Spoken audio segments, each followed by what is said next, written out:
quiet, pine-draped hills of rural Greece, far from the hum of cities and the glow of streetlights.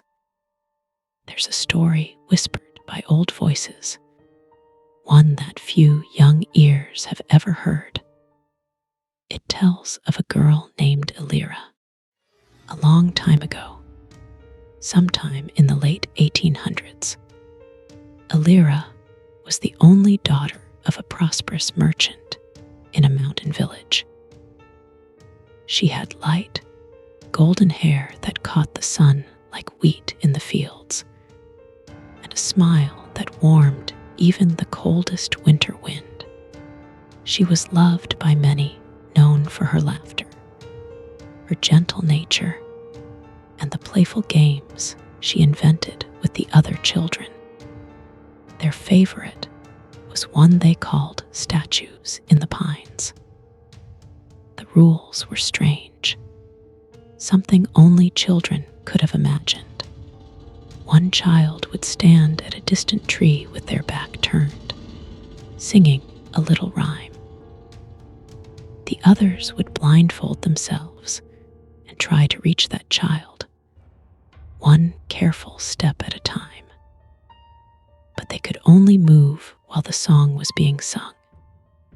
If the song stopped, they had to freeze.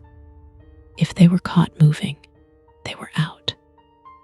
The chant went something like this: "Walk to me in silence, while I sing and sway. But if I turn to see you, you mustn't move or play." Over and over the song would repeat, gentle sing-song, almost like a lullaby drifting through the woods. On a warm, sun-dappled afternoon, Elira and her friends went deeper into the pine forest than they ever had before. The canopy overhead filtered the sunlight into a soft gold, and the ground was thick with needles. Laughter echoed between the trees.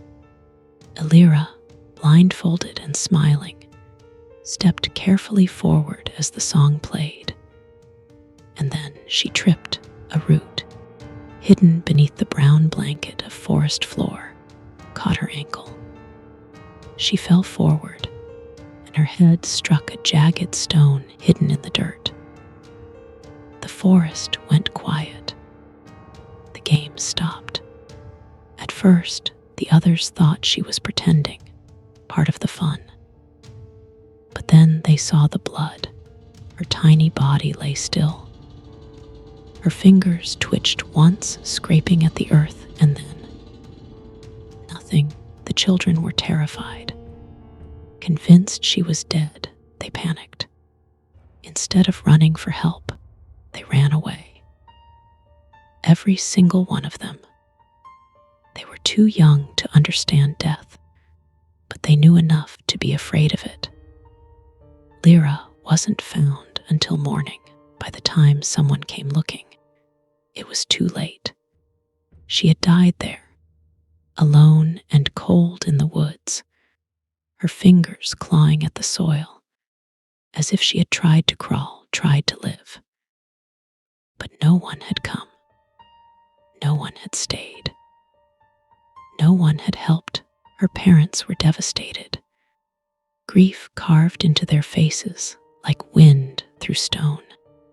In her memory, they had a statue carved from gray rock and placed exactly where she had died. It was life-sized, a small girl in a dress, arms outstretched, wearing a blindfold. Some say they buried her beneath it. Others say she's still wandering.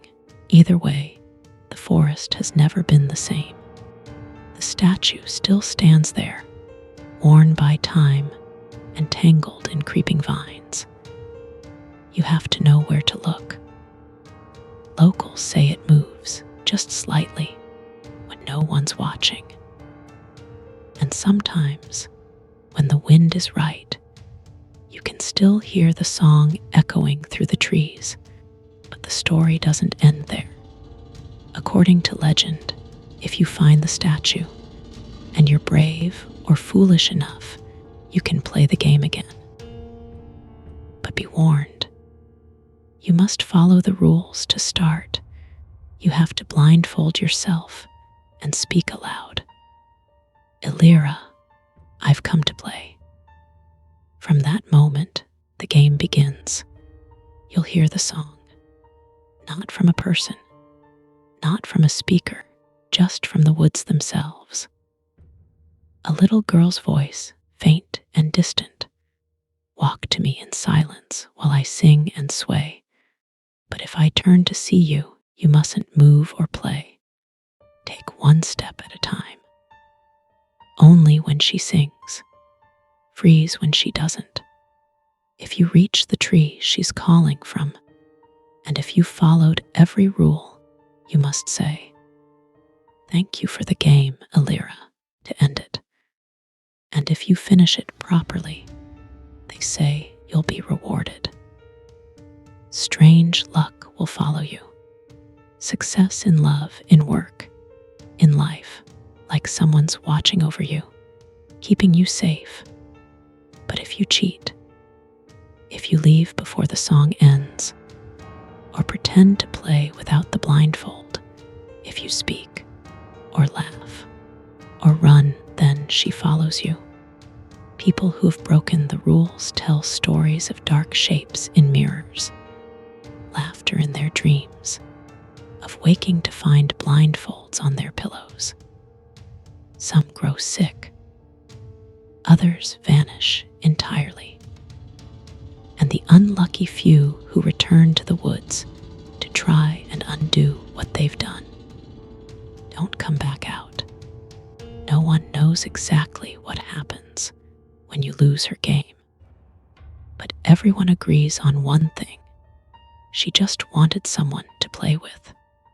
So if you ever find yourself in a forgotten Greek forest, where the trees grow thick and the sunlight barely touches the ground, and you come across an old stone statue of a blindfolded girl, arms reaching out, ask yourself, are you brave enough to play? Because once the song begins, you can't stop, you mustn't speak, and whatever you do, don't move when the song ends.